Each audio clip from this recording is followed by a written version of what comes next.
Oke teman-teman, balik lagi dengan saya Fikri Ridho. Seperti biasa kita akan buat video reaction lagi soal sepak bola Indonesia. So seperti apa videonya tanpa basa-basi, tanpa lama-lama, mari kita simak sama-sama. Let's go.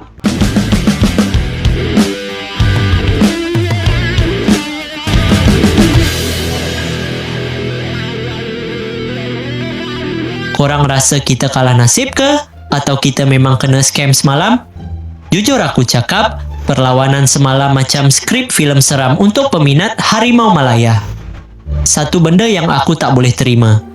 Macam mana semua gol Vietnam datang dari tandukan? Kita ni pertahanan tengah tidur ke? Atau memang bagi green light kat dorang untuk fly dalam kotak penalti? Pintu langit kita terbuka luas macam tak ada orang jaga? Vietnam tak payah main skill Neymar pun, dorang cuma perlu lompat dan tanduk. Senang sangat. Kita skor guna penalti. Ya, lincah kat bawah sampai dorang terpaksa buat kerja kotor. Ya sekarang teman-teman dari Malaysia ini seperti lemas gitu ya. Kenapa? Karena timnasnya itu lagi carut marut ya. Mereka didenda FIFA, kemudian sanksinya juga luar biasa, gagal ke Piala Asia. Jadi mereka sudah jatuh, tertimpa tangga, ditindis batu pula mereka. Jadi bertubi-tubi lah. Ya, jadi kasihan sekali kita punya tetangga itu. Ya, itu efek dari karena terlalu sombong awalnya. Dapat pemain naturalisasi ilegal, sombong. Akhirnya sekarang apa? Sekarang ya lemas teman-teman kita di Malaysia tuh. Tapi sampai bila kita nak harapkan belas kasihan whistle pengadil kalau serangan open play kita masih tumpul? Kita sibuk cari lubang kat bawah, dorang makan kita kat atas. Dan yang paling pedih, Faizal Halim. 2 kali peluang keemasan, 2 kali bola tu pergi cium tiang gol. Aku rasa tiang gol kat Vietnam tu pandai bergerak ke apa? Saja je dia nak elak bola Mickey masuk. Kalau 2 biji tu gol, cerita semalam dah lain berada. Tapi apa-apa pun, credit where credit is due. Walaupun aku bising pasal pertahanan tidur, aku tetap nak cakap good job dekat semua pemain Malaysia.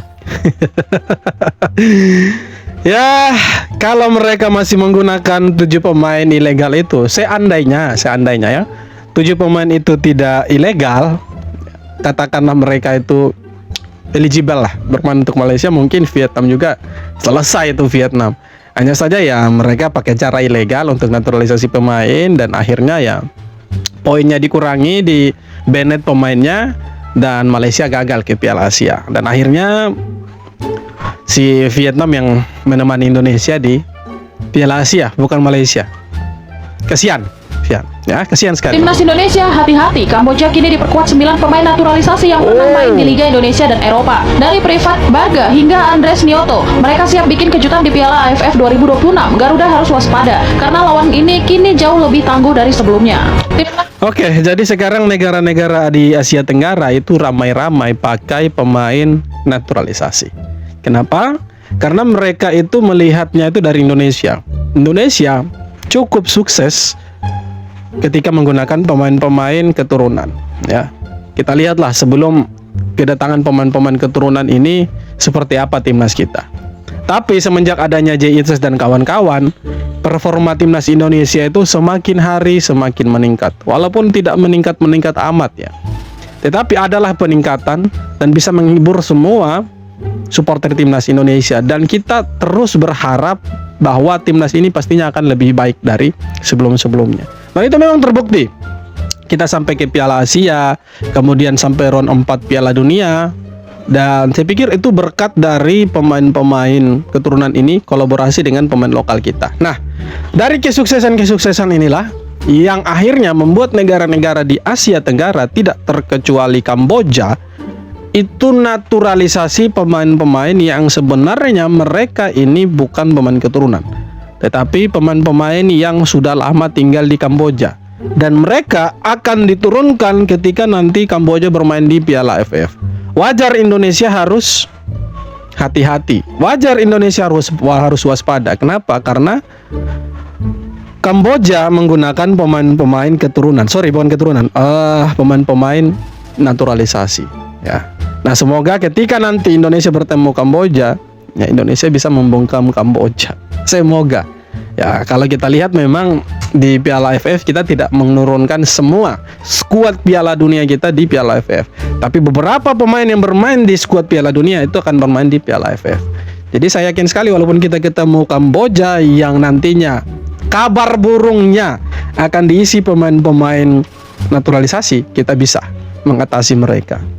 Bisa, yakin saya sangat-sangat bisa itu. Tak mendapat restu dari FIFA, Malaysia mulai pertimbangkan keluar dari FIFA dan bentuk FIFA tandingan bertajuk N-FIFA.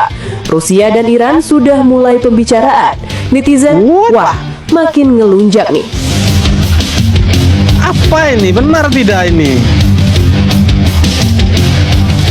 Belum juga reda polemik di Asia, sekarang arah geraknya malah naik level, langsung ke panggung dunia. Keputusan yang awalnya cuma soal ketidakpuasan terhadap AFC, sekarang berubah jadi wacana yang jauh lebih ekstrim, meninggalkan sistem sepak bola global dan membangun yang baru dari nol. Apakah benar seperti itu? Kita juga tidak tahu ya. Tapi semoga itu tidak benar dan semoga itu salah, bahwa Malaysia mau keluar dari FIFA dan juga AFC.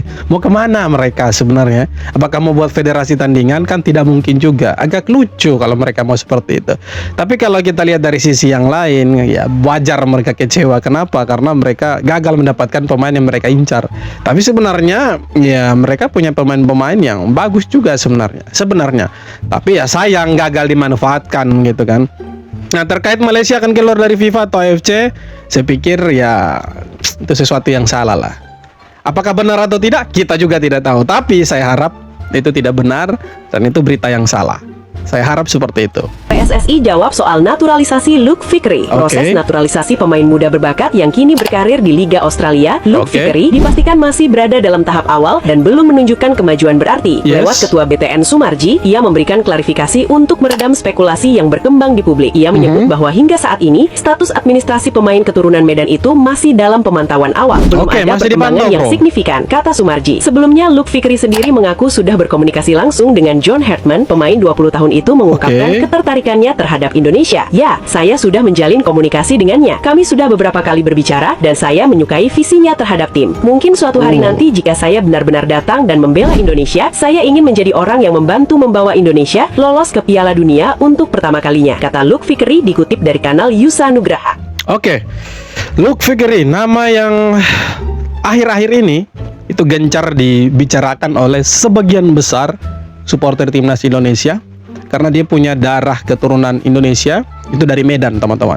Tidak hanya itu, dia di Liga Super Australia pun cukup bagus dan performanya luar biasa. Nah, kalau dinaturalisasi, saya pikir ini anak bagus. Karena kita membutuhkan pemain yang posisinya itu agak sedikit ke depan ya. Jangan pemain belakang terus lah. Kita punya pemain belakang, stoknya itu udah banyak. Bukan tidak boleh, boleh. Tapi kalau bisa, kebutuhannya sekarang itu di pemain depan. Kalau bisa, PSSI naturalisasi pemain-pemain yang agak sedikit ke depan. Contoh Luke Fikri, kemudian Dean Zandbergen. Bolehlah nama-nama ini dinaturalisasi. Karena kalau kita lihat pun di klubnya mereka, itu mereka dapat menit bermain reguler. Ya berbeda dengan pemain-pemain yang ya kategori usianya masih muda seperti Ian Straven, kemudian Rafael Struijk. Ini kan pemain-pemain, walaupun sebelumnya Rafael Struijk itu jadi andalan di era Sintayong, tapi kalau kita lihat di menit bermain mereka di klub itu kurang, agak sedikit kurang. Nah itu kalau kita bandingkan dengan Luke Fikri sama Dean Zandbergen main di klub, itu mereka punya menit bermain lebih banyak daripada dua pemain ini, si Rafael Struijk dan juga si Jens Straven ini. Nah akhirnya kan mereka kembali ke Liga 1. Ya harusnya was-was juga, harus hati-hati ketika menaturalisasi pemain. Jangan sampai asal naturalisasi tapi ujung-ujungnya pemain itu performanya menurun dan akhirnya ya tidak dipanggil ke timnas lagi. Ya kita takutnya seperti itu. Ujung-ujungnya seperti Rafael Struijk, ujung-ujungnya seperti Ian Straven. Kita takutnya seperti itu. Tapi semoga pemain-pemain yang akan dinaturalisasi ke depannya, Luke Fikri atau siapapun itu, mereka tetap menunjukkan performa yang terbaik, tetap berkarir di Eropa, dan ketika dipanggil ke timnas, mereka bisa memberikan yang terbaik untuk timnas. Kita harapnya seperti itu. Tapi apapun yang terjadi nanti ke depannya untuk timnas, kita pasti tetap dukung. Keren. Masa depan timnas Indonesia kini memasuki babak baru. Pemerintah sedang mengkaji RUU Kewarganegaraan 2026 sebagai solusi permanen bagi pemain diaspora melalui skema Dwi Kewarganegaraan Terbatas. Hal ini memungkinkan pemain tetap memegang paspor Eropa tanpa kehilangan status WNI-nya. Selain mengamankan pemain yang ada, aturan ini akan memudahkan Indonesia menjaring talenta naturalisasi baru karena mereka tidak perlu lagi ragu melepas kewarganegaraan aslinya.